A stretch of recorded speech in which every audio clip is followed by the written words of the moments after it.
그럼 먼저 오늘 토론회 좌장을 맡아주신 한국환경교육연구소의 정수정 소장님을 소개드리겠습니다. 큰 박수 부탁드립니다. 그리고 지정 토론에는 5분의 패널분이 자리해 주셨습니다. 토론자를 소개해 드리도록 하겠습니다. 네, 좌측부터 소개해 드리도록 하겠습니다.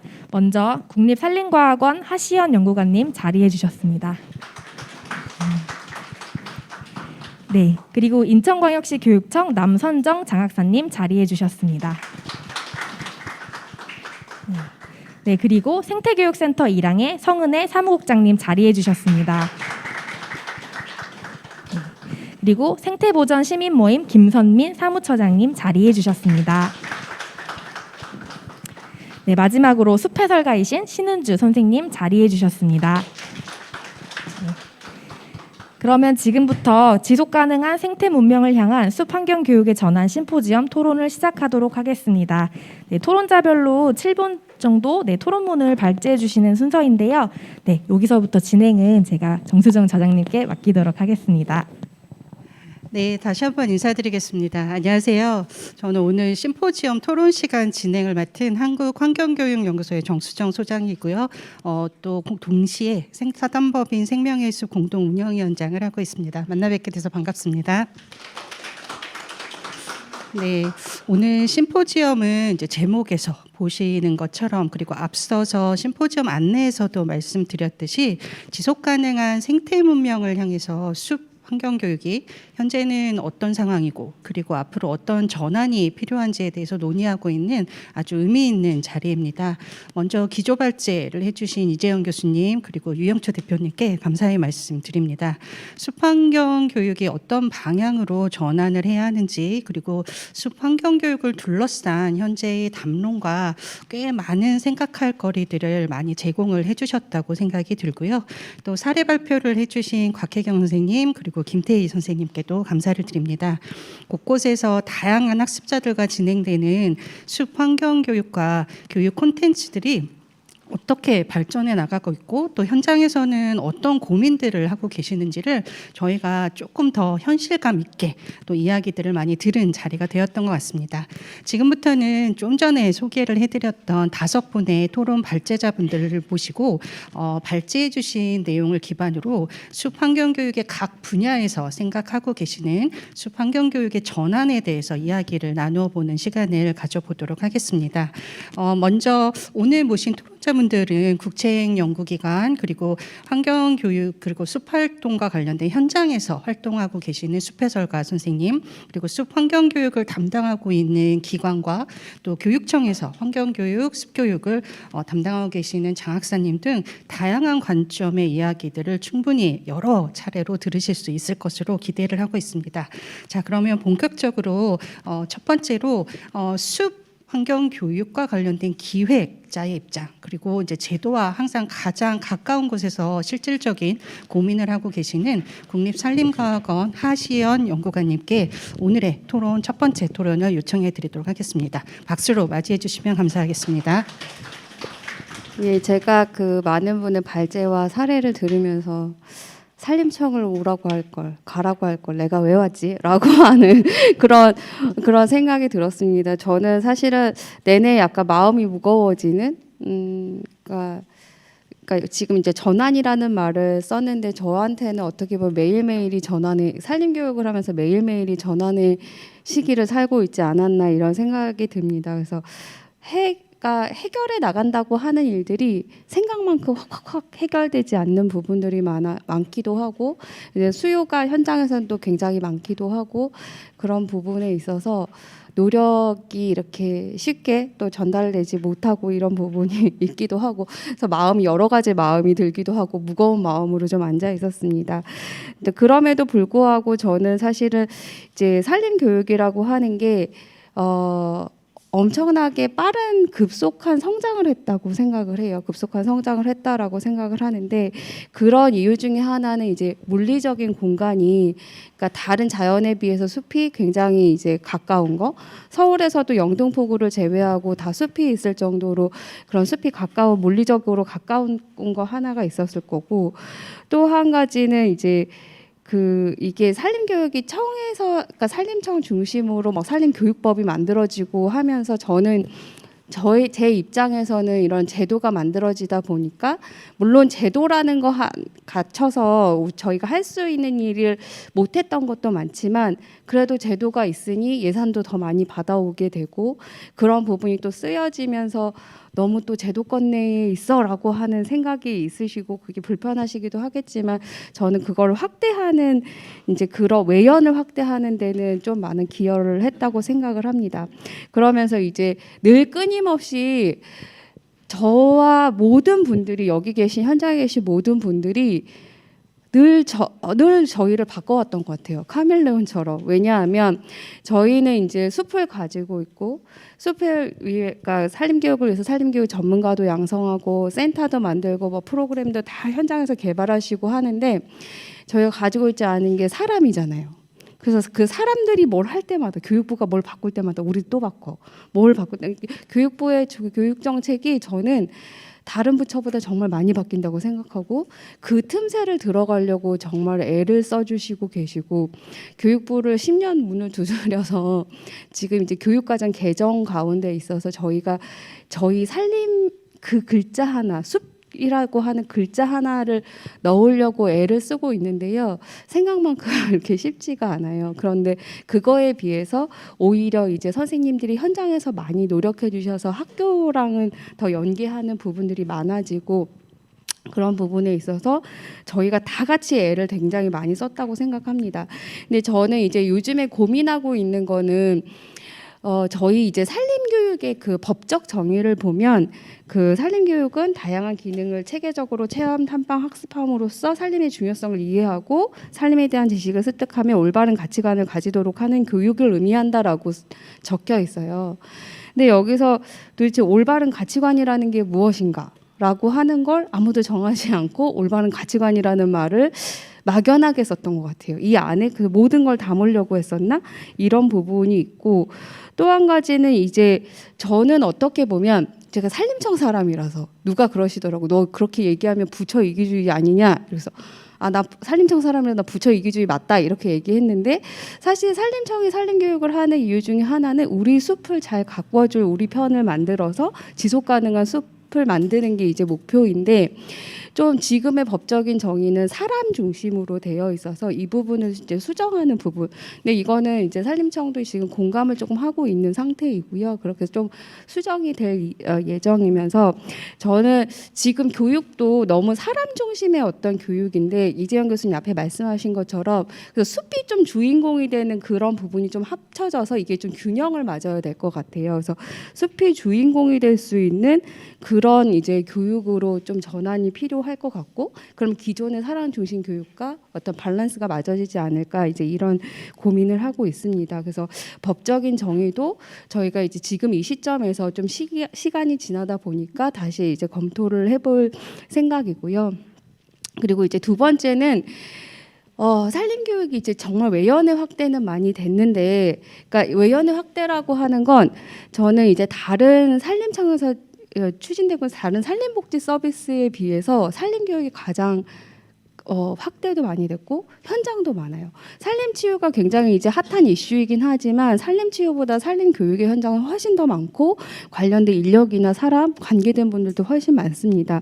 그 이유 중에 하나는 저는 산림교육에 대한 국민적인 호의라고 해야 될까요? 그러니까 교육에 대한 사람들의 그런 관심과 호의가 있었다고 생각을 하고 일찍이 그런 산림교육 전문가들이 막 양성되고 활동을 하시면서 그런 걸 넓혔다고 생각을 하는데 이제는 이제 이렇게 이런 양적인 성장에 앞서서 그러니까 성장 뒤에 저희 질적인 성장을 해야 되는데 이 질적인 성장이라는 게 누구 한 사람이 한다고 되는 일은 아니더라고요. 그래서 연구를 하는 저는 저 나름대로 해야 되고 청이 해야 되는 일은 청이 나름대로 해야 되는데 사실 이 부분에 대해서 좀 균형을 그리고 저희 입장에서는 또 산림복지 전문가, 산림교육 전문가 아니면 이런 분들한테도 이제 각자 해야 할 일이 있다고 생각을 해요. 근데 이게 서로 어떤 일을 해야 되는지 한번 얘기해 보는 시간이 필요할 것 같고 우리가 어떤 노력을 하고 있다라는 거를 좀 좀 정보를 공유하는 시간이 필요한 것 같기도 합니다. 이제 오늘 나온 여러 가지 얘기 중에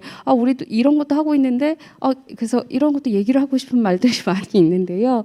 그래서 그런 부분을 좀 공유할 수 있는 일. 그래서 저도 여기서 이제 내가 할 일은이라고 했는데 정말 내가 할 일이 무엇인가에 대해서 그런 고민을 하고 있고 그 고민에 대해서 서로 공유하고 그런 고민을 쉽게 풀어나갈 수 있는 이런 것들이 좀 필요하다라고 생각을 하고 있고요. 최근에 이제 탄소 중립 시대잖아요. 그래서 뭘 얘기해도 탄소 중립을 해야 되고 이제 그렇게 교육을 해야 하는데 저희가 지금 탄소중립 시범학교, 중점학교 이제 산림청도 이제 부처 협업 사업으로 진행을 하고 있는데요. 실제로 이 탄소중립 교육이 어렵다고 하더라고요. 그리고 이제 학교에 나가서 저희가 콘텐츠를 다 준비해서 나가면 저희 탄소중립 교육 말고요, 그냥 나무 이름 알려주세요, 이런 학교도. 근데 이게 어려운 이유 중에 하나는 여태까지 산림교육이 약간 직관적인 눈에 보이는 것들을 가지고 얘기를 많이 했는데 탄소중립이라고 하는 게 눈에 보이지 않아서 이것들을 어떻게 설명할 것인가가 되게 고민이 많은 것 같아요. 그러면서 저도 지금 탄소중립이라고 하는 주제로 이제 과제를 하고 있는데 저희 고민은 그러면 기존에 우리가 했었던 건 탄소 중립 교육이 아니야? 근데 가만히 생각해 보면 저희가 탄소 중립이라는 말을 안 썼고 거기에 관련된 메시지를 하나 안 깔았을 뿐이지 저희가 했었던 탄소 중립, 그러니까 저희가 탄소 중립 교육이 어떤 것이어야 되냐 그런 범위를 정하고 있는데요. 그 범위를 정하고 나서 다시 보니 기존에 하던 것들에 대해서 한 가지씩 더 뭔가를 얹히면 탄소 중립 교육이 되더라고요. 그래서 그러니까 너무 어렵게 시작하는 것보다 기존에 있는 것에서 우리가 가져갈 수 있는 부분을 고민한 게 좀 필요할 것 같고 그리고 이제 과학원에 있다 보니까 많은 프로그램들의 검토가 와요. 이거 산림 탄소 중립 교육으로 하려고 하는데 검토를 하는데 저는 이제 산림 탄소 중립 교육, 그냥 탄소 중립 교육이 아니라 산림을 통한 탄소 중립, 숲이라고 하는 것의 탄소 중립 교육은 숲이 결국 규결이 돼야 된다고 생각을 해요. 그러니까 예를 들어서 플로깅 활동 같은 거 되게 많이 하거든요. 거기서 실천 활동을 앞에 산림 탄소 중립에 대해서 막 설명을 해주고 뒤에 어떤 이제 그런 활동을 하는데 그게 숲과 연결되지 않는, 매칭되지 않는, 결국 산림 탄소 중립은 숲을 잘 유지하고 성장시켜서 흡수원을 증가시키고 저장량을 늘리게 나가는 것인데, 그래서 그런 부분에서 조금 현장에서 좀 애써 주셨으면 하고, 저희도 사실은 요즘에 이제 지난 행위 저희가 표준 지침이라는 걸 한번 만들어 보고 나서 선생님들이 조금 수업을 하시거나 교육 프로그램을 개발하실 때 범위를 선정한다거나 아니면 그 학교 급별로 접근할 수 있는 방법들에 대한 이제 그런 모색을 좀 하고 있는 중이고요. 현장에 더 많이 보급될 수 있도록 아까 교수님이 지적해 주셨는데 그걸 어떻게 이제 보급할 수 있는지 그런 방안에서 고민을 하도록 하겠습니다. 제가 이제 말씀드리고 싶고 아까 하나하나를 다 말씀드리고 싶은 건 되게 많았는데 모두에도 말씀드린 것처럼 서두에 말씀드린 것처럼 계속 저희한테 원하시는 걸 말씀해 주시고요. 청이랑 뭐 과학원이나 원하시는 걸 말씀해 주시고요. 저희가 그 부분에 대해서 인지하고 고민하고 있고, 근데 이제 그 부분이 바로바로 해결되지 않는 문제들도 있거든요. 그래서 그런 부분은 조금 너그러운 마음으로 기다려 주시고, 하지만 계속 저희한테 이야기를 해 주셨으면 좋겠습니다. 예, 감사합니다. 네, 감사합니다. 하시연 박사님께서 아무래도 이제 국책연구기관에 계시다 보니까 오늘 많이 부담을 느끼시기도 하셨던 것 같기도 합니다. 아마 박사님 오늘 얘기하시는 중에 오늘 전체적으로 계속 나와 있던 몇 가지 키워드들을 계속적으로 좀 같이 한 번 더 확인하는 시간이 아니었나라는 생각도 듭니다. 아마 오늘 전반적으로 다들 느끼시기에 사실 첫 번째 키워드 중에 하나가 제도 그리고 정책이라고 하는 키워드가 하나 있는 것 같고요. 그리고 두 번째 키워드는 전환이라는 키워드가 또 한 가지가 좀 크게 있는 것 같습니다. 제가 안 그래도 그 토론자분들께는 사전에 좀 질문을 먼저 좀 보내드리기는 했는데요. 아마 지금 말씀해주신 내용 들으면서 지금 플로어에 계시는 모든 분들께도 시작하면서 또 말씀을 들으면서 이 질문에 대해서 조금 생각해 보시고 저희가 나중에 전체 토론을 할 때 한번 이야기를 나눠보면 어떨까 싶은데요. 지금 나오는 두 가지 키워드에서 공통적으로 좀 질문이 나올 수 있는 만한 게 한 가지가 좀 있는 것 같습니다. 이 전환이라고 하는 국면에서 이제 워낙 다양한 분들이 함께 하고 있는 숲과 환경교육과 관련된 이야기들을 하다 보니까 지금 박사님 말씀해 주신 것처럼 나는 그러면 어떻게 무엇을 해야 되는 것인가? 우리는 그러면 무엇을 어떻게 해야 될까? 전환이라고 하는 키워드를 가지고 나는 그러면 이후에 숲 환경교육에서 무엇을 또는 어떻게 하면 좋을까라는 질문을 하나씩 조금 생각해 봐 주시고 토론도 들으시고 또 이후에 또 관련해서 같이 이야기를 좀 나누는 시간이 있으면 어떨까 싶습니다. 자, 그러면 두 번째 토론자분을 모시겠습니다. 인천광역시 교육청에 계시는 남선정 장학사님께 아까 이제 수혜자라는 표현이 아니라 소비자라는 표현을 썼으면 좋겠다라고 말씀을 해주셨는데요.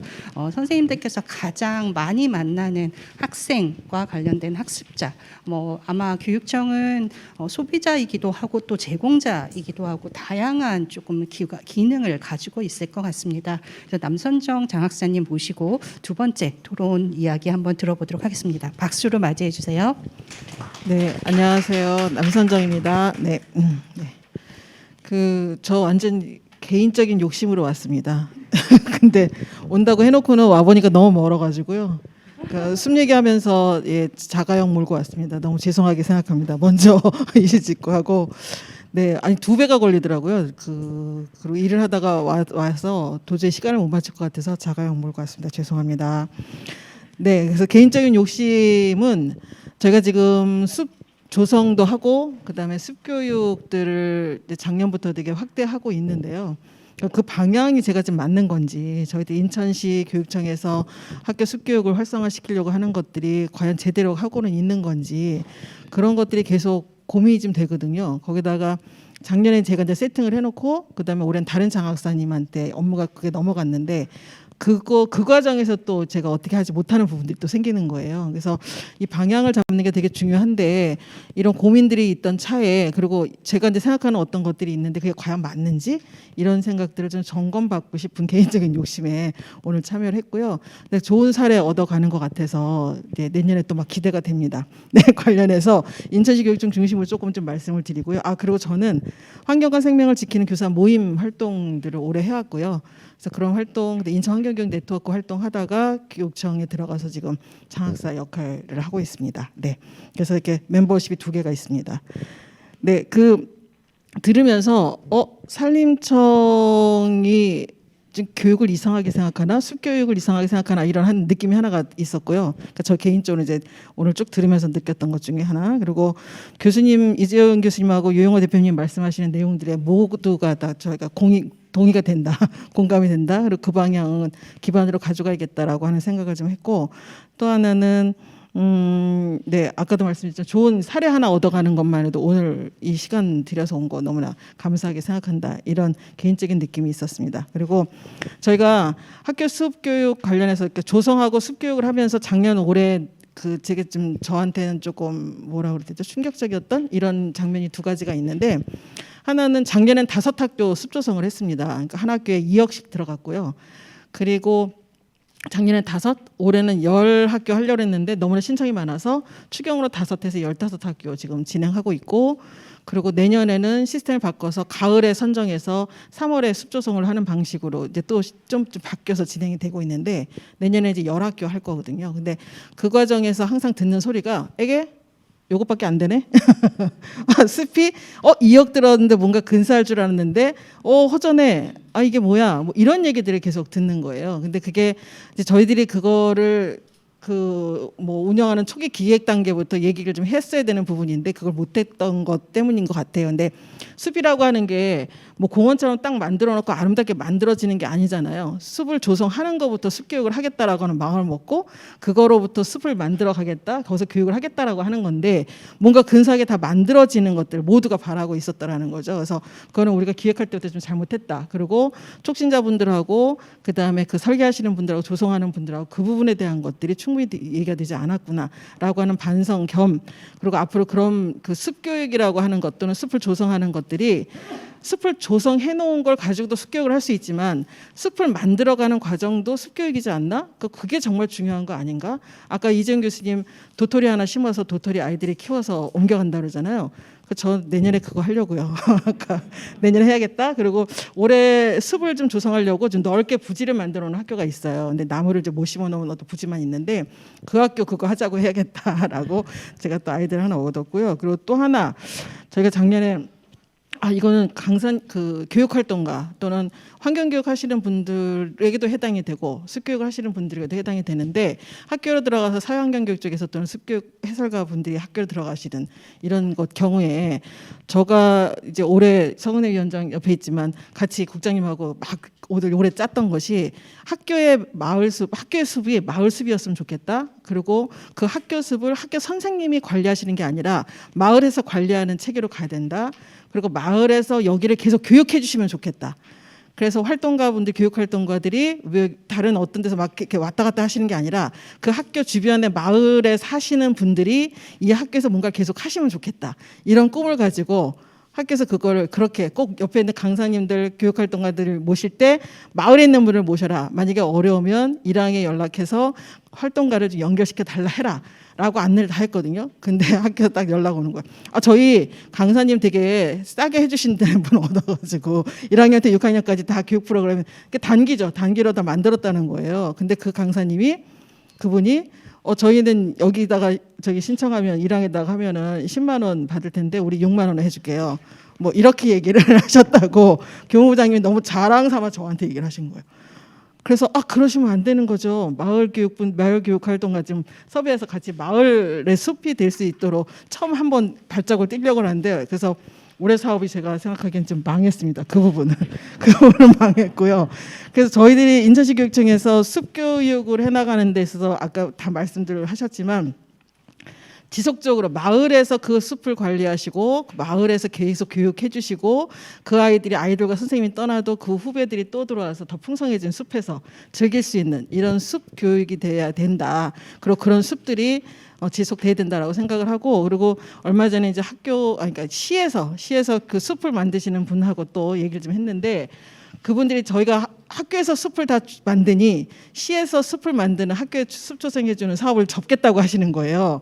그래서 안 된다고 우리는 계속 그렇게 할 테니 그 숲들 사이에 학교 사이에 빈 공간에 있는 학교에도 만들어 주시고 바람길 숲이 있으면 바람길 숲 옆에 있는 또 공단 옆에 있는 특별한 학교들을 직접 가서 좀 만들어 주시면 안 되겠냐. 그리고 마을 학교의 옆에 숲이 만들어졌다면 그 숲에서 또 확장될 수 있는 마을에도 또 만들어 주시면 좋지 않겠냐. 그래서 그런 사업할 건 더 너무나 많을 테니 그 사업 접지 마시고 계속 교육청이랑 같이 해주십사 이렇게 좀 부탁을 드렸었거든요. 그래서 저희가 저 개인적으로는 이렇게 마을하고 같이 가는 숲이어야 된다라고 하는 거, 그리고 마을 교육활동가가 학교에 들어와서 계속 숲 교육을 해주셔야 된다라고 하는 어떤 기본 원칙은 가지고 있는데, 근데 그런 사례는 못 찾고 있었어요. 근데 아까 저 운산초 사례 들으면서 저거다.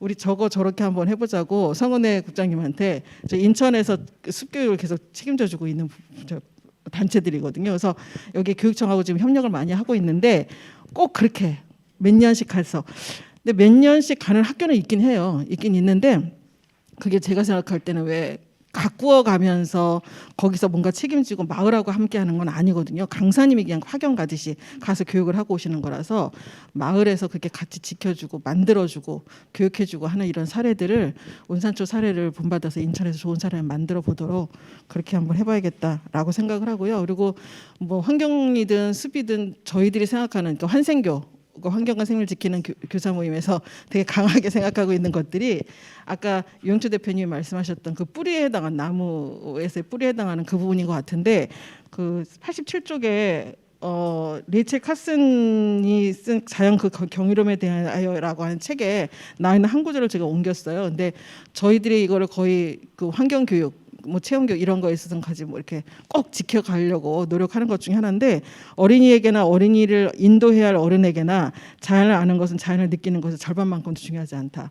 그러니까 느끼는 게 어떤 자기의 느낌, 호기심, 아니면 암까지는 아니고 아무튼 그런 감정들, 자기가 마음에서 일어나고 있는 감정들이 좋은 감정들이 기반이 돼야 거기서 어떤 지식들이나 지혜가 올바른 지식들이 키워져 나가서 뭔가 결말들을 얻지 않겠냐라고 하는 부분들에 대해서 아주 크게 공감을 하면서 모든 환경교육에서 이렇게 진행이 될 수 있도록 노력을 하면 좋겠다. 그리고 모든 교육들의 기반에 그 뿌리, 토양, 그런 감정들 기름진 토양을 만드는 거에도 좀 같이 항상 염두에 두고 가셨으면 좋겠다라는 생각을 했습니다. 네, 빠르게 말씀드렸습니다.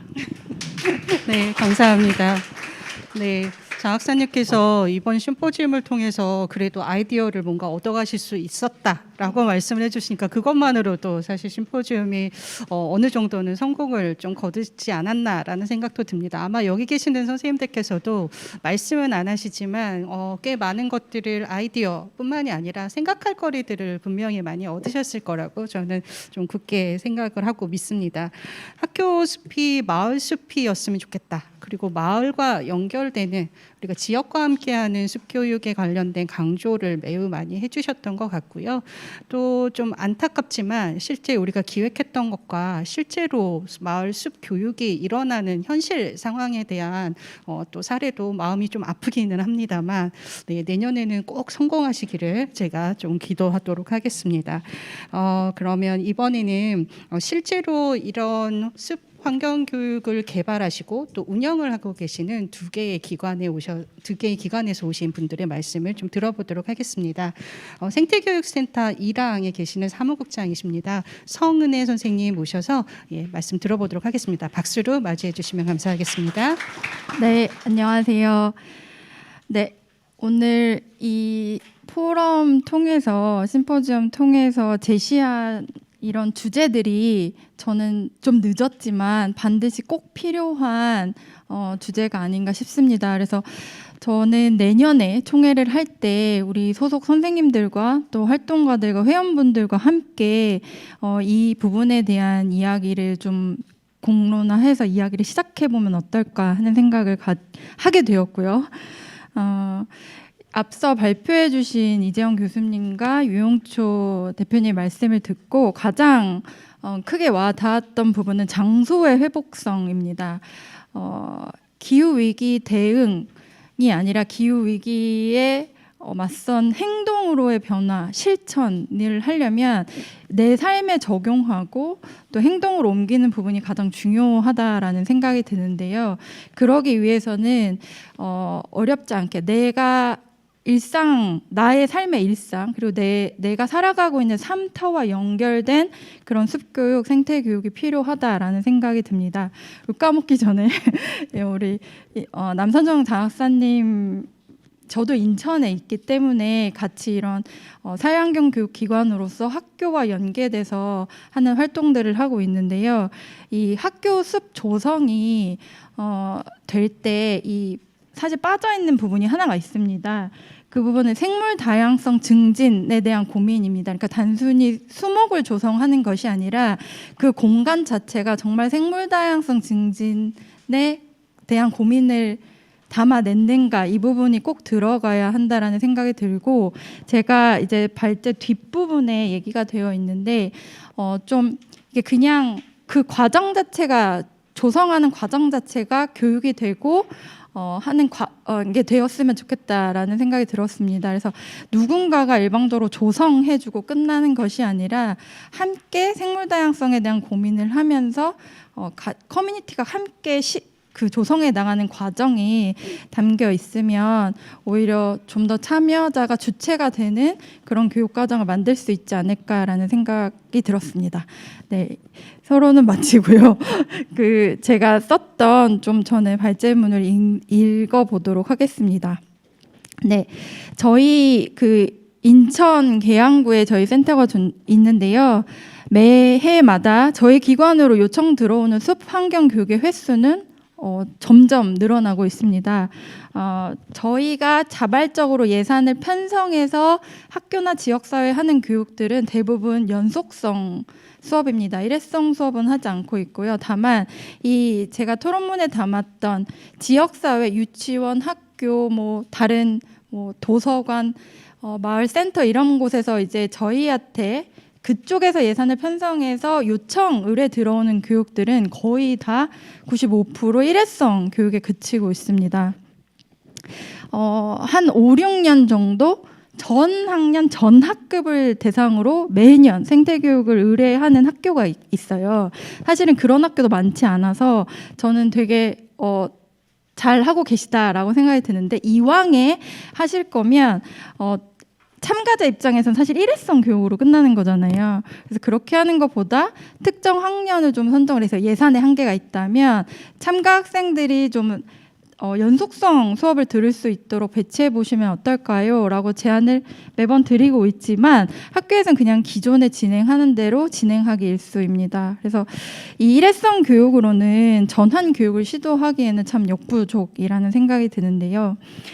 저희 센터에서는 이런 숲교육을 진행하는 사람들을 양성하고 심화 교육 과정을 진행하는 한 축도 되게 중요한 부분으로 되어 있는데, 사실은 숲 해설가를 양성한다라는 느낌보다는 우리 마을의 생태를 지키는 생태보전 지킴이를 양성한다는 목표가 가장 크고요. 그리고 생태교육자, 자연 안내자라는 명칭을 더 선호하고 있습니다. 단순히 숲을 해설하는 사람을 양성한다라기보다는 자연과 더불어 살아가는 사람, 자연이 좋아하는 사람, 자연을 닮은 삶을 살도록 촉진하는 그런 역할들을 할 수 있는 시민을 양성한다라고 생각이 드는데요. 오늘 발표를 듣다 보면 생태 교육자, 자연 안내자라는 말도 약간 이제는 부족한 시기가 아닌가, 생태 전환 교육자, 생태 전환을 이끄는 교육 활동가라는 어떤 등등의 다른 언어가 필요하지 않을까라는 생각이 듭니다. 전환이라는 키워드에 나침반을 두고 좀 통합적으로 움직이는 숲 생태 교육을 어떻게 만들어 나갈 수 있을까요? 저도 사실은 어렵고 잘 모르겠습니다. 그런데 그걸 고민하는 길에 서 있는 수많은 사람 중에 한 사람으로서 미약하지만 이야기를 이어나가고자 합니다. 우선 산림청에서 진행하고 있는 산림교육 전문가 양성 과정 그 커리큘럼을 보면 생태 전환 교육에 포함된 가치와 태도, 역량을 기르는 그런 내용들은 좀 적어 보입니다. 그래서 그런 시민을 양성하는 과정 내에 생태 전환 교육과 관련된 어떤 내용들이 반드시 진행될 수 있도록 선택사항이 아니라 필수 과정으로 진행되어야 한다라고 생각을 합니다. 단순히 기후변화를 주제나 소재로 삼는 교육이 아니라 인간과 환경, 인간과 자연과의 상호적이고 유기적인 관계 형성이라는 좀 폭넓은 생태주의를 다루는 교육이 저는 필요하다라는 생각이 들고요.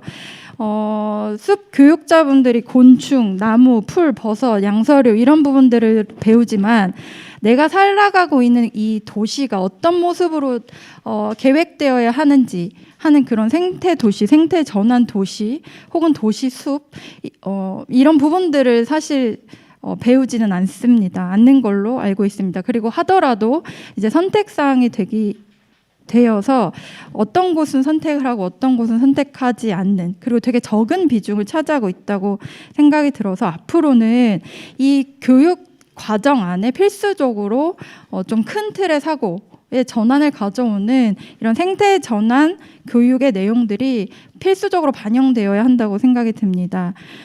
삶의 공간인 도시의 모습에 대한 고민을 하는 숲 교육자를 한번 상상해 봅니다. 생태 전환 도시의 상을 숲 교육자가 그리면서 이런 교육 활동을 할 수 있다면 어떨까요? 저도 이제 찾아보다가 바이오필릭 시티라는 책을 발견을 했습니다. 바이오필릭 시티는 인간이 본성적으로 자연환경 가운데 있을 때 신체적으로 건강하고 정서적으로 행복하다라는 바이오필릭 이론을 기반으로 한 도시계획 방법론이라고 합니다. 이런 바이오필릭 시티를 꿈꾸면서 교육활동을 펼쳐나가는 숲교육자라면 조금 더 생태 전환 문명을 이끄는 교육 활동가가 될 수 있지 않을까요? 그 안에서 좀 생물과 사람이 공존하는 도시의 모습을 제안할 수 있는 그런 교육 과정이 필요하다라는 생각이 듭니다. 네, 다음으로는 좀 저는 기후위기 시대에 숲 교육자라면 생물 다양성과 생태 복원에 대한 실천이 빠져 있으면 안 된다라는 생각이 듭니다. 지역의 생태 환경을 보전하고 지키는 시민 과학자, 환경 생태 지킴으로서의 역할은 숲 해설가, 생태 교육자가 맡아야 하는 매우 중요한 사회적 역할이라고 할 수 있겠습니다. 내가 살고 있는 지역의 생물 다양성을 지키고 보호하는 핵심 인력이 우리 동네 숲지기라면 어떨까요? 이론으로만 전달하고 입으로 하는 교육이 아니라 내가 직접 보호하고 실천한 경험이 이 교육으로 연결될 수 있다면 시민들에게 조금 더 진정성 있는 생태관을 전달할 수 있지 않을까라는 생각이 듭니다. 제가 살고 있는 인천에는 인천의 진산이라 불리는 계양산이 있습니다. 계양산이 15년 전에 한 기업으로부터 골프장이 만들어질 위기에 처하는 사건이 하나 있었고 지금이 골프장이 아닌 시민들이 향유할 수 있는 시민자연공원이 될 수 있었던 되게 많은 요인들 중에 하나는 매일매일 숲에 가서 숲을 기록하고 관찰하고 그것을 시민들에게 알렸던 그런 생태보전 지킴이로서의 역할을 했던 숲 교육자가 있었기 때문에 가능한 일이었습니다. 1년에 몇 번 가서 조사하는 숲 그 전문가와는 또 다른 역할이라는 생각이 드는데요. 이 부분을 저는 그 초심의 마음에서 잊지 않아야 된다고 생각을 하고 있습니다. 그리고 아까 처음에 장소성의 회복 말씀드렸는데요. 나의 일상과 내가 살아가고 있는 삶터로 이 숲교육의 방향, 프로그램의 전환, 장소성의 회복 이런 부분들을 좀 구체적으로 이끌어내야 하는 것이 또 저희의 역할이 아닐까라는 생각을 해봤습니다. 그런 많은 행동의 경험과 사례가 좀 더 많이 알려지고 확산되어야 할 필요가 있다라는 생각이 드는데요. 저는 좀 일례로 찾아보고 들었던 것 중에 영감을 받았던 부분은 마인드풀 가드너스의 기후위기 정원 활동 사례가 되게 감명 있었습니다.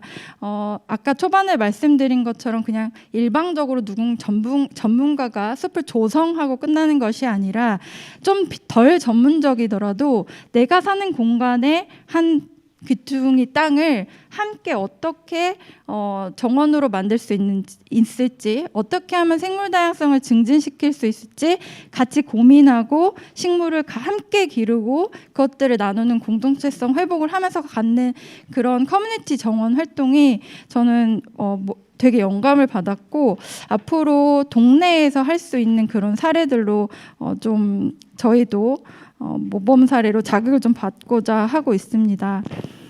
네, 말이 길어졌는데요. 네, 네, 그래서 좀 일방적인 숲교육 전달만 하는 일방적인 숲교육이 아니라 좀 마을 커뮤니티 안에서 서로 배움이 일어나는 그런 숲교육의 전환을 꿈꿔봅니다. 그리고 행정에서는 이런 생태전환 교육의 지속성을 좀 안정적으로 확보하기 위해서 다양한 교육 콘텐츠를 확산해주고 공유할 수 있는 공적 기여에 관심을 가져야 한다는 생각을 하고 있습니다. 좀 이런 것들이 확산될 수 있도록 적극적으로 지원하는 것도 필요하고요. 이재영 교수님이 말씀해 주신 그런 마을 숲 교육센터 적극적으로 지지합니다. 필요하다라는 생각이 듭니다. 네, 그리고 그 고민 안에서 사회 약자도 소외되지 않도록 하는 생태 전환 교육에 대한 고민도 반드시 포함되어야 한다라는 생각이 듭니다. 네, 감사합니다. 네, 감사합니다. 성은혜 선생님. 하실 말씀도 많으시고 또 실제로 활동을 하시다 보니까 이제 활동을 하시면서 느꼈던 점들을 좀 자세하게 말씀을 많이 해주신 것 같습니다. 전환의 계기이자 시작이 삶터와 연결되어 있는 숲교육이 되었으면 좋겠다라는 말씀도 많은 분들의 공감을 얻고 있지 않을까 생각이 들고요. 또 실제로 그 전문가 양성 과정에서 생태 전환 교육에 관련된 내용들이 반드시 좀 같이 포함이 되어야 되겠다라고 하는 제안도 주셨고 또 숲해설가의 지향이 이제는 시민과학자랑 그리고 환경생태 지킴이로서의 역할을 우리가 초심을 좀 잊지 않았으면 좋겠다. 그리고 조금 더 꾸준하고 지속적인 숲교육과 관련된 이야기도 함께 이야기를 해주신 것 같습니다. 감사드리고요. 자, 이번에는 네 번째 토론자분을 모시도록 하겠습니다. 하겠습니다. 생태 보전 시민 모임에서 활동을 하고 계십니다. 김선민 사무처장님 토론자로 모시겠습니다. 박수로 맞이해 주시면 감사하겠습니다. 네. 저는 환경단체 활동가이기도 하면서 조금 소개를 더 드리자면 제가 시작하게 된 건 식물 덕후에서부터 출발을 하지 않았나 싶습니다. 그리고 아마도 환경교육의 제1기 수혜자이지 않을까 싶은데요. 97년도 유한 킴벌리에서 진행했던 그린 캠프의 그 여고생이었어요. 그때부터 시작해서 우연하게 또 이렇게 환경단체에 발을 들이게 됐고 지금은 그 반대에 대한 입장으로서 생태 운동을 진행을 해왔고 시민들에게 생태 교육을 하면서 16년 정도 제가 같이 아이들과 만나고 그리고 시민들과 함께 만났는데 이번에 이런 토론 요청을 받고 나서 그때 수혜자의 입장 그리고 지금 다시 되돌려주는 입장에서 여러 가지 고민들을 했던 것들을 자문하고 또 성찰하는 계기가 되는 이 토론문을 작성을 했습니다. 제가 좀 늦게 작성한 것들을 들여서 그 종이 안에 따로 네, 들어가 있어요. 못 보셨을 텐데 그거 나중에 다 따로 보시면 될 것 같고요. 저희 단체는 생태 교육이랑 그리고 생태 보전 운동, 그러니까 특히 도시의 생태계의 모니터링을 중점적으로 보전 운동을 하고 있는데요. 초창기에는 이제 모니터링이라는 말이 대부분 쓰였고요. 지금은 시민과학이라는 이름으로 저희 또 다른 생태 교육이라든지 생태 운동 이런 목적으로 좀 주목을 받고 있는 시민과학을 진행하고 있는 입장에서 이야기를 또 같이 함께 드리도록 하겠습니다. 시민과학 몇 년, 한 5년 근래에 막 이런 단어들이 막 이렇게 사용이 막 진행이 되고 있는데요. 시민과학에서 가장 중요하게 생각돼야 하는 게 바로 시민, 그리고 참여, 그리고 협업, 문제 해결 이 네 가지 키워드를 주요하게 담고 이런 것들을 생태 운동 안에 그리고 교육 안에 담으려고 노력을 하고 있습니다. 시민과학은 그러면 도대체 뭘까? 저는 저희가 같이 이런 활동들을 하면서 제가 생각하는 시민과학은 꾸준히 바라보는 거였어요. 꾸준히 바라보는 거였고 이게 관찰하는 힘을 기르고 그리고 기록하는 힘을 기르어 나가는 것이 아닌가. 이렇게 오랜 시간 동안 관찰하게 되면 내가 아닌 다른 존재, 그러니까 다른 생명, 그러니까 너의 존재들을 인식하게 되고 그것들을 그 너와 내가 어떻게 관계 맺고 있는지를 배워가는 거라고 생각을 하게 됐습니다.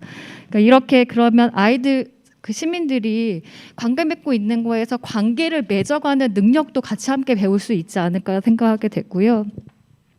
그리고 이런 생명에 대해서 알면 알수록 더 궁금해지고 가깝게 느껴지게 되는 그런 마음이 생겨나게 될 것이고 또 나도 모르는 사이에 그런 마음이 가까워지는 일이라고 생각을 했습니다.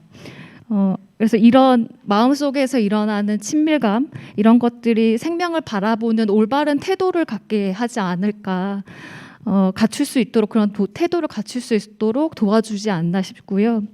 그래서 이렇게 우리가 함께 살아가는 생명을 존중하는 마음을 길러주는 것이 시민과학이 되지 않나라는 생각을 하게 됐습니다. 그래서 이런 가치를 기반으로 해서 우리 공동체가 모두 다 행복하기 위해서는 그러니까 인간과 그리고 인간을 더불어서 둘러싸고 있는 자연 생태계에 있는 것들이 어떻게 하면 우리가 행복하게 그리고 무엇을 도와주면 행복하게 살아갈 수 있을까 함께 고민하게 되는 이런 계기를 만들어주지 않나. 그리고 이렇게 그러면 행복하려면 어떻게 내가 움직여야 하지? 어떤 힘을 길러야 하지? 어떻게 이런 어떤 원동력을 받아서 변화를 시킬 수 있을까? 이런 것들을 시민과학이 해 나가고 있는 지점이 아닐까라는 생각을 하게 됐습니다. 그러면서 정리 시민과학과 관련된 생태 운동, 생태 교육을 한번 정의를 해봤고요. 그러면 활동가로서 교육 대상자에게 어떤 역할을 그러면 해주면 좋을까라는 것들까지 같이 함께 고민을 하게 됐는데요. 요즘에 그 교육이나 이런 것들을 보면 충분한 시간을 주지 않는다는 생각이 들었어요. 그러니까 너무 빠른 시간 안에 체험, 또 막 여러 가지들을 너무 다양하게 많이 하려고 해요. 근데 자연은 아주 오랜 시간 바라봐야 하고 그 하루에 또 정말 1분, 10분이 자연의 모습들이 막 다 변화가 굉장히 빠르잖아요. 그래서 충분히 시간을 좀 줬으면 좋겠다.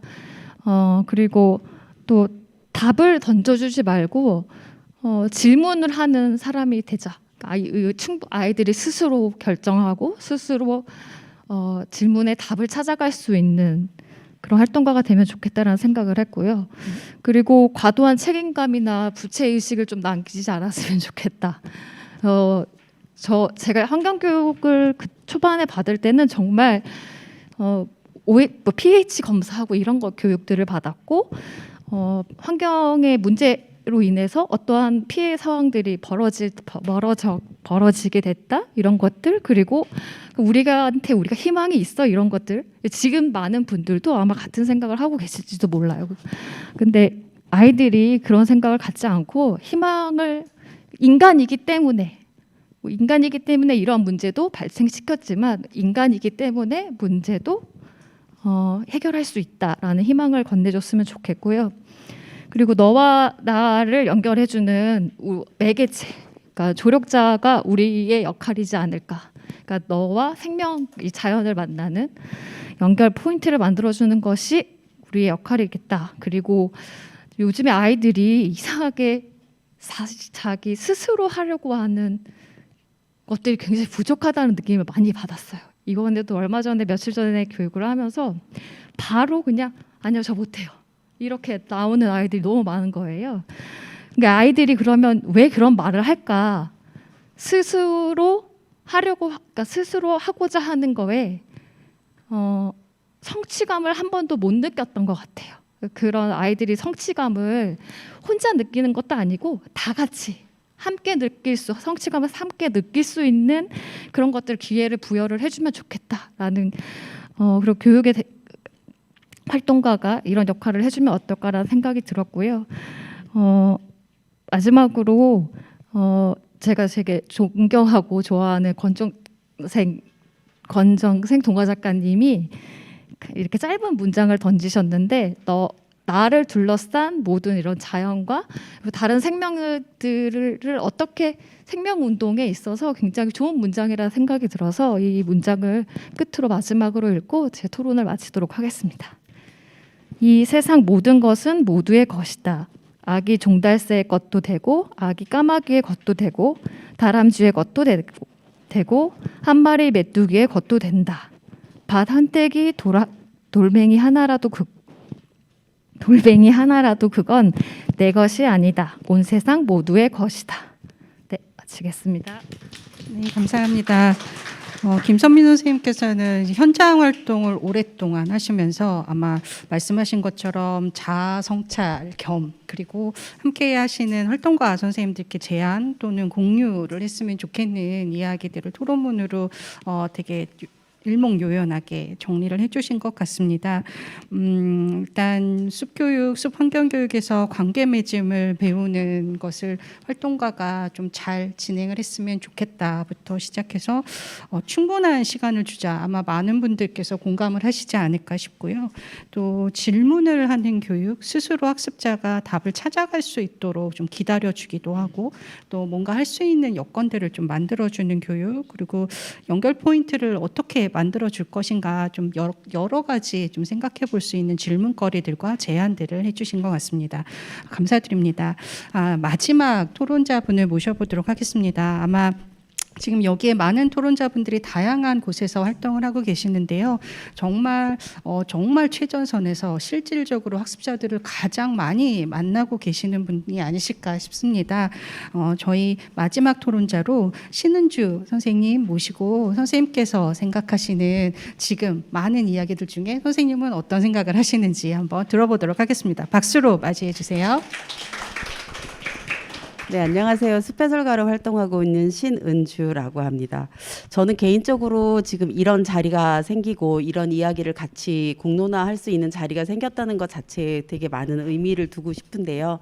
그러니까 제가 처음 활동하러 시작했을 때가 숲해설가 시작하기 2002년이었습니다. 그래서 지금 그러니까 숲해설이라는 것이 제도권이 아닐 때, 그리고 그것들에 발생하는 비용들, 숲해설가들이 당연히 받아야 될 보수조차도 상당히 비난받던 그런 시대부터 시작해서 공적 기여여야 한다라는 그런 부분부터 해서 그런 시대를 겪으면서 다시 숲해설가 교육 과정이 생기고 전문가 자격증이 도입되는 시기, 그러면서 또다시 또 교육이 전환되는 시기를 이렇게 전체적으로 다 겪어온 사람의 입장에서 이런 자리가 한 번도 있지 않았었다라는 것에 대해서 되게 무척 아쉬웠었는데요. 그리고 이런 자리가 이렇게 만들어질 수 있도록 그래도 그동안에 무척 많은 선생님들의 열정페이가 희생되었기 때문에 이런 자리가 있을 수 있는 거 아니었나라고 싶어서 저를 비롯한 이런 활동을 같이 해주신 현장의 활동가들에게 정말 많은 감사와 이 자리가 생겨난 그런 공을 그분들에게 돌리고 싶다라는 생각을 합니다.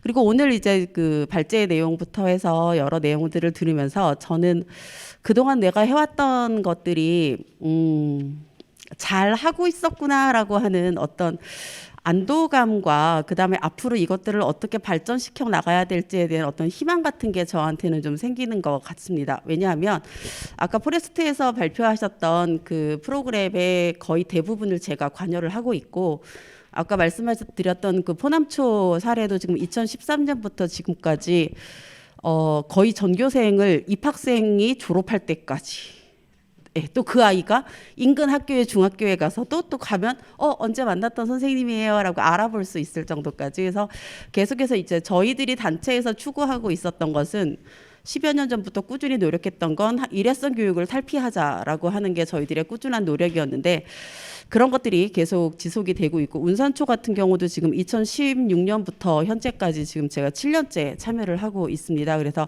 그렇게 지속적인 프로그램들에 대한 시도들, 이런 것들이 얼마나 중요했었나 다시 한번 돌아보게 되고요. 그리고 또 하나는 유료 프로그램에 대한 부분입니다. 그러니까 꼭 그 국가에서 어떤 사업비를 줘서 그것들을 무료로 혜택을 받는 혜택자가 아니라 프로그램을 소비하게 하자라는 게 저희들의 긴 고민이었습니다. 그래서 저희들은 그런 무료로 내지는 봉사활동으로 제공되는 프로그램 이외에 좀 더 질 좋은 프로그램을 계속해서 보급하고자 노력했고, 그런 것들을 그 소비하는 측에서 돈 내고 할 만해 라는 생각을 할 수 있도록 하기 위해서 정말 많은 노력을 시도를 해왔고, 또 그걸 가지고 필요성에 대한 부분들을 계속 학교를 설득해가는 과정들을 지금도 하고 있습니다. 그래서 그런 노력들을 해왔던 것에 대해서 지금 성과를 조금씩 보이고 있는 부분들을 저희들 스스로를 좀 칭찬하고 싶은 생각도 있고요. 그래서 저는 프로그램 모집 광고에 무료라는 말이 써지는 걸 너무너무 싫어합니다. 제발 좀 무료라고 쓰지 말아달라고 부탁을 합니다. 그래서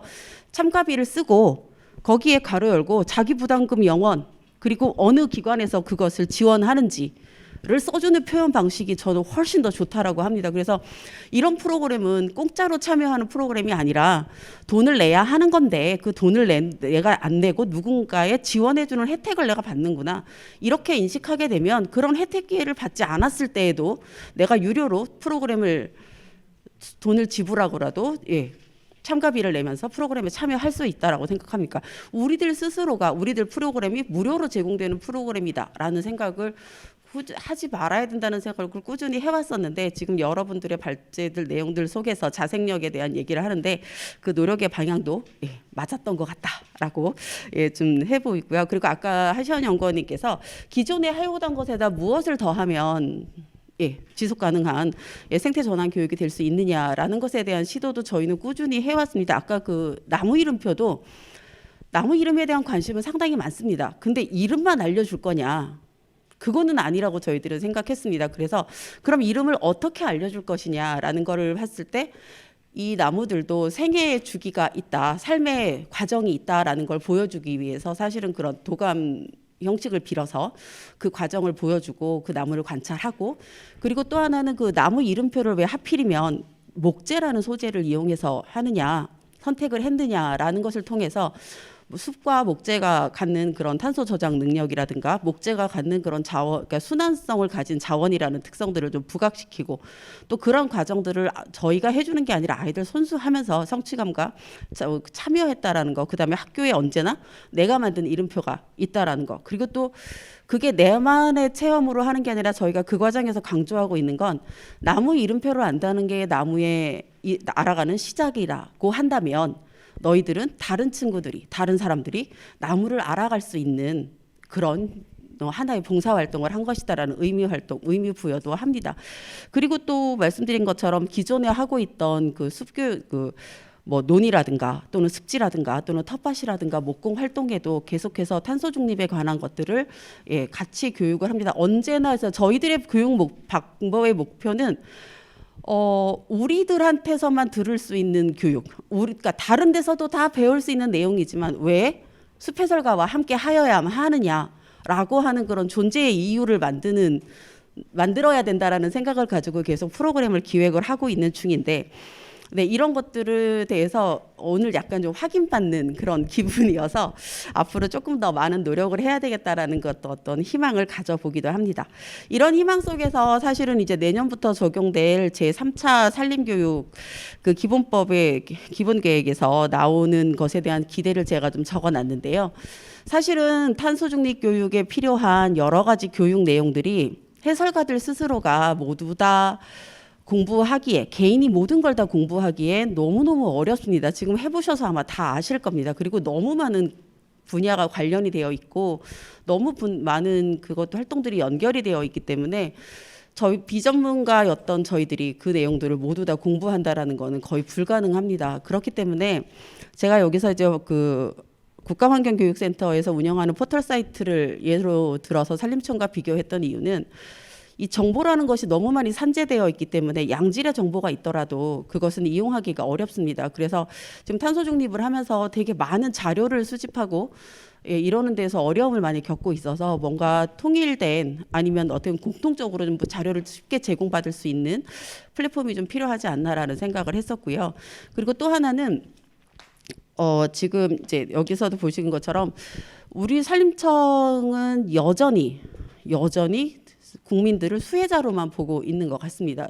거기서 참여해야 되는 주체자로 보고 있는 것 같지는 않습니다. 그래서 그 산림교육 기본법 안에서 그런 청소년들의 그런 프로젝트 활동을 지원한다라고 써 있어서 너무 반가웠는데요.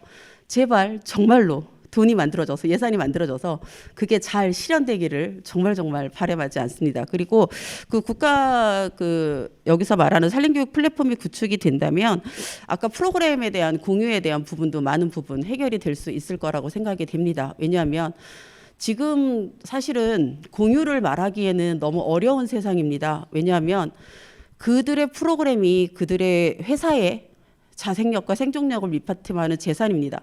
그 재산을 다른 사람한테 보여주는 것에 대해서 그것을 당연하지 않냐, 공유라는 공적 기능이라는 말로 그것들을 강요하기에는 지금 복지 전문업체들의 현실이 너무나 녹록하지 않습니다. 그렇기 때문에 공유를 말하기 전에 그들의 그런 가치 공유를 적극적으로 할 수 있는 어떤 기반, 그다음에 그것들을 감사히 쓸 수 있는 그런 소비하는 사람들의, 정보를 소비하는 사람들의 인식, 이런 것도 좀 같이 성장해야 된다고 하지만 어쨌든 그런 그 공유를 같이 할 수 있는 플랫폼은 꼭 필요하다라고 생각이 듭니다. 그리고 그 플랫폼이 꼭 있었으면 하는 이유 중에 하나가 바로 그 산림교육 프로그램 인증에 관한 부분입니다. 그래서 산림교육 프로그램 인증은 상당히 질이 좋은 프로그램이 많습니다. 그런데 각 업체에서 이걸 왜 해야 되느냐, 이 프로그램 인증을 이 힘든 걸 왜 받아야 되느냐에 대한 공감은 정말 없어요. 그래서 다들 그냥 위탁사업 중에 과제 중에 하나니까 울며 거저 먹기로 합니다. 자, 그러다 보니까 맨날 자기들이 잘하고 있고 많이 하고 있고 하는 프로그램 위주로 신청이 들어오게 되고, 그러다 보니 유아와 초등에 집중되어 있는 것이 현실입니다. 자, 그렇다면 그 프로그램 그럼을 왜 그렇게 개발해 소홀하냐? 이거를 어떻게 자신들의 그 업체 활성화에 활용할 수 있는지 이 방법이 없기 때문이에요. 온전히 이 모든 것에 대한 홍보도 업체의 몫입니다.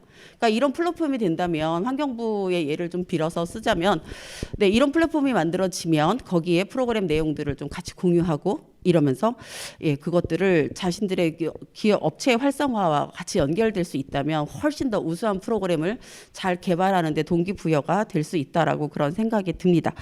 그리고 그 계속해서 해줬던 것들 중에서 저는 요즘에 좀 우려되는 것 중에 하나가 융합과 통섭이라는 것은 되게 중요한 화두이고 예, 각 학문 간의 경계, 그 분야 간의 경계를 무너뜨리는 것은 되게 중요한 요즘의 화두이긴 하나 그럼으로 인해서 생겨나는 정체성의 상실도 조금은 우려해야 된다라고 생각을 합니다. 그래서 같은 장소에서 행해지더라도 숲해설가가 하는 프로그램, 유아숲 지도사가 하는 프로그램, 산림치유 지도사가 하는 프로그램 또는 숲길등산 지도사가 하는 프로그램은 다름의 뭔가 각각의 특성은 유지되어야 된다라고 합니다. 그래서 장점과 그 단점들을 잘 극복할 수 있는 것도 저는 필요하다라고 생각이 들고요. 그리고 이제 교수님께서도 말씀하셨지만 그 사실은 교육 전문가가 지금 현실에서는 기획과 운영을 모두 다 해야 되는 상황입니다. 기획 전문가 그다음에 경영 전문가를 따로 둘 수 있는 그런 업체들이 몇 되질 않습니다. 자, 그렇다면 이걸 이제 어떻게 극복해내야 되느냐라고 하는 그런 부분인데요. 그러기 위해서는 숲해설가의 직무들 또는 이런 환경교육들의 직무에 대해서 그 직무 안에 기획과 홍보, 운영, 평가 이런 것들이 모두 그들의 직무라는 것을 인지하는 게 되게 중요하다라고 생각합니다. 그래서 그것을 인지하고 그것에 대해서 역량 강화 노력을 지속해야 되고 여기에 아까 교수님 말씀하신 것처럼 그런 제도적인 지원이 된다라고 하면 너무나 좋을 것 같다라는 생각을 합니다. 그리고 저희들로서는 그걸 이제 극복하는 사례를 하나만 말씀을 드리면 저희는 개인이 기획하는 것보다는 되도록이면 공동 기획이라는 것으로 저희들은 그것을 극복해 나가고 있는 중입니다. 그래서 한 사람이 모든 프로그램을 기획하는 게 아니라 그 안에 있는 참여하는 사람들이 다 함께 프로그램을 기획하고 역할을 분담해서 교재 개발부터 해서 모든 과정을 함께 하고 그것들을 그러다 보니까 나중에 결과적으로는 우수한 프로그램의 개발뿐이 아니라 운영의 질도 상당히 향상이 됩니다. 즉 해설가의 능력에 기대어서 해설가의 효과에 기대어서 여러 사람이 들어가서 천차만별의 프로그램이 진행되는 것이 아니라 동일한 프로그램에 대해서 균질한 프로그램을 공급할 수 있는 그런 바탕이 마련이 된다라고 합니다. 이것은 저희가 그동안 그렇게 많은 유료 해설을 할 수 있었던 가장 중요한 근간이라고 생각이 듭니다. 그래서 여러분들 다도 아마 이런 그런 함께 기획하기 를 시도해 보시는 건 어떨까라고 생각이 듭니다. 그리고 앞으로 사실은 의견을 좀 드린다고 한다면 여태까지는 숲해설가 개인에게 많은 것을 맡겨왔다라고 생각이 듭니다. 그리고 숲해설가들이 스스로 공부하고 숲해설가들 스스로 철학을 정립해서 그것들을 해오는 그런 과정들이었다라고 한다면 이제 그것들에 대해서 정말 제도적인 지원들이 필요할 때가 되지 않았나라고 생각이 듭니다. 그래서 산림청이나 교육청이나 아니면 각 환경기관 분들에서 이것들에 대한 인식들 현실적으로 무엇이 문제인지 좀 한번 지금보다 좀 더 나아가서 고민하고 현실적인 문제들을 함께 토론하고 공유할 수 있는 다음 또 다른 자리를 한번 기약하면서 오늘의 제 토론을 마치도록 하겠습니다. 네, 감사합니다. 신은주 선생님은 만나뵐 때마다 정말 많은 질문거리들을 화두를 항상 던져주시는 것 같습니다. 아마 아주 발제 시간에도 나왔었는데요. 산림복지 전문업이라고 하는 이 전문업이 생겨나면서 생기는 장점 그리고 우려점 이런 것들이 모든 분들께서 여러 가지 방면으로 생각이 좀 많으실 것 같은데요. 아마 신은주 선생님께서는 그중에서 자생력과 관련된 문제에 대해서 좀 깊이 지금 현재 고민을 하고 계시고 이 자생력을 어떻게 키워나갈 것인가 이제 공동의 노력과 또 우리 스스로 무슨 노력을 해야 되는지와 관련된 화두를 분명하게 던져주신 것 같습니다. 그리고 또 하나는 이제 작은 변화가 기존의 것에서 어떻게 발전을 이루어 놨을 때 전환의 계기가 될 것인지와 관련된 전환이라고 해서 갑자기 새로운 것이 없던 것이 생기는 것이 아니라 작은 변화를 통해서 전환의 계기를 좀 만들어가는 것들을 만들어가는 게 중요하다라는 말씀도 해주셨고요. 또 이제 아까 이재영 교수님 발표해 주신 내용 중에 국가산림교육 플랫폼 구축에 대한 기대감도 또 그렇지만 국가산림교육 플랫폼을 진행하면서 실제 현장에서 요구하는 것들이 무엇이고 어떤 것들을 좀 고민하면 좋을지와 관련된 제안들도 함께 해주셨습니다. 시간이 너무나 하실 말씀들이 많으셔가지고 생각보다 정말 많이 지났는데요. 그래도 이렇게 많은 분들께서 아마 제가 오늘 요 심포지엄 오면서 많은 분들한테 가장 많이 들었던 질문 중에 하나가 정말 중요한 심포지엄을 하는 것 같다. 그런데 왜 이제서야 하느냐. 그럼에도 불구하고 하니까 다행이다. 이런 얘기들을 많이 들었던 것 같아요. 그러다 보니 하실 말씀도 많으시고 또 신준 선생님 마지막에 말씀하신 것처럼 이후에 다음 심포지엄에서 이런 얘기들을 조금 더 했으면 좋겠다라고 하는 제안도 해주신 것 같습니다. 그리고 또 그걸 증빙하듯이 많은 분들께서 플로어에서 함께 늦은 시간까지 함께 하시고 계시는데요. 저희가 플로어의 의견을 안 들어보기는 조금 어려울 것 같습니다. 그래서 많은 시간은 조금 어렵겠습니다만 그래도 한 6시까지 조금 짧은 시간이기는 한데요. 저희 오늘 기조발제 두 분께도 또 질문이나 또는 의견이 있으실 수도 있을 것 같아요. 사실 제가 앞으로 모시려고 했었었는데요. 왔다 갔다 하시면서 시간이 더 들어갈 것 같아서요. 혹시 플로어나 또는 유튜브를 통해서 시청하고 계시는 분들 중에 질문도 괜찮고요. 아니면 의견도 괜찮습니다. 하시고 싶은 말씀이 있거나 질문이 있으시면 손을 들고 말씀을 해주시면 아마 질문에 대해서는 여기 계시는 토론자분이나 발제자분들께서 대답을 해주실 것 같고 의견은 저희가 다 같이 공유해서 들어보는 시간을 갖도록 하겠습니다. 혹시 플로어에서 질문이나 의견 있으실까요? 네, 시간이 너무 늦어서 네. 이영민 처장님, 네. 들리십니까? 네, 반갑습니다. 생명연수업 사무처장 유영민이고요. 사실 저는 오늘 이 자리에서 이렇게 풍성한 산림교육 관련된 담론이 펼쳐질까 좀 걱정을 많이 했었는데 정말 많은 이야기를 듣게 되었고요. 솔직히 말씀드려서 많이 계몽되었습니다. 제가 산림교육에 대해서 사실 생명연수업은 산림교육을 초기부터 해봤었는데요. 근데 제가 일하는 중앙생명연수업은 중간에 산림교육의 리듬을 잠시 놓쳤어요. 근데 이번에 이렇게 그 심포지엄을 준비하게 된 이면에는 전국 생명연수업 조직이 산림교육 관련해서 뭐 중앙은 빼고 다들 산림교육 기반의 활동을 하고 있어요. 그래서 그 문제를 해결하지 않으면 실제 생명연수업 내의 문제도 해결이 안 되고 그리고 우리 한국 사회의 어떤 숲과 관련된 교육의 문제들 이것들이 중첩적으로 엮여 있어서 함께 풀어보자라는 마음으로 이렇게 심포지엄을 하게 됐는데요. 제가 좀 드리고 싶은 질문이 아니라 제안입니다. 사실상 이런 심포지엄을 지속적으로 한번 만들어 보고 싶어요. 그리고 더 나아가서 이런 숲환경 교육에 관심을 가진 분들 또는 단체들이 함께 이야기를 나눌 수 있는 그런 네트워크를 한번 좀 조심스럽지만 제안을 드려봅니다. 어떤 식이든지 한번 연구하고 개발해서 다음 이런 자리에서는 한번 제안 드려볼 수 있도록 그렇게 노력하겠습니다. 감사합니다. 네, 감사합니다. 네, 처장님께서 지속적으로 이런 심포지엄이 아마 좀 계속적으로 몇 차례 좀 진행이 됐으면 좋겠다라는 의견 주셨고요. 아마 많은 분들이 공감을 하고 계실 것 같습니다. 그리고 심포지엄을 좀 넘어서 이런 이야기들이 정말 모든 주체들이 관심 있는 주체들이 모여서 좀 더 깊게 그리고 조금 더 현실적인 이 뭔가 프로덕트를 만들어낼 수 있는 네트워크 구성까지도 제안을 해주셨습니다. 공감하시나요?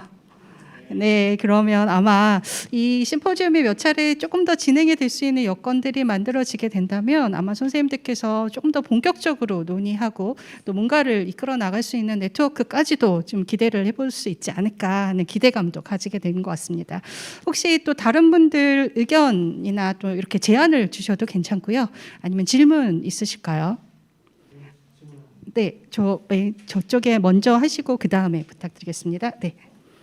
마이크 좀 넘겨주시면 감사하겠습니다. 저희가 시간이 죄송하지만 많지는 않아서요. 조금 짧게 부탁을 드리도록 하겠습니다. 네, 산림 전문업의 수배뉴 임홍순입니다. 생명의 숲 말만 듣고 뛰어왔어요. 근데 지금 방금 우리 유 차장께서 얘기한 대로 심포지움 뭐 이런 것이 활발했으면 좋겠다고 하는데 사실 지금 하고 있는데 특정 그룹을 위한 모임이 되는 거, 참석자들도 그렇고 산림청에서 하는 일이 그런 식이에요.